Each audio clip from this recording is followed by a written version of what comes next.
మంత్రి Ponguleti Srinivasa Reddy Sitarama project redesign పేరుతో BRS ప్రజా సొమ్మును దోచుకున్నారని ఆరోపించారు. కాంగ్రెస్ ప్రభుత్వం ఈ ప్రాజెక్టును త్వరగా పూర్తి చేసేందుకు చర్యలు చేపట్టామన్నారు. 1,75,000 ఎకరాల ఆయకట్టును స్థిరీకరించేందుకు 93 కోట్లు ఖర్చు పెట్టి 9 కిలోమీటర్లకు పైగా ఏన్కూరు వద్ద లింకు కెనాల్ను ఏర్పాటు చేశామన్నారు.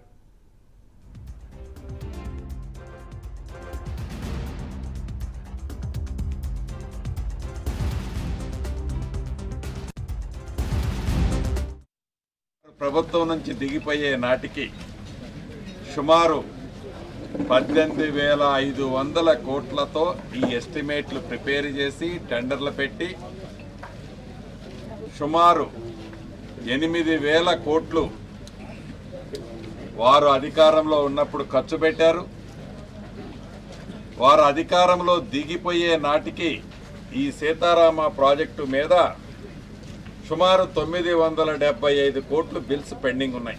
ఆయకట్టు పరంగా వస్తే ఈ 3,75,000 ఎకరాలు ఏదైతే రాజీవ్ సాగర్ ఇందిరాసాగర్ ద్వారా చేపట్టిన డిపిఆర్లు చేసి టెండర్ల కాల్ఫర్ చేసిన ఆ టెండర్స్ అన్నిటినీ మార్చిన తర్వాత ఈ 18,000 కోట్లతో ఏదైతే ఈనాడు సీతారామ పేరుతో పిలువబడుతున్న ఈ ప్రాజెక్టు కొత్తగా వచ్చే ఆయకట్టు ఆనాటి కంటే కేవలం 1,50,000 ఎకరాలు వారు చెప్పే లెక్క ప్రకారం.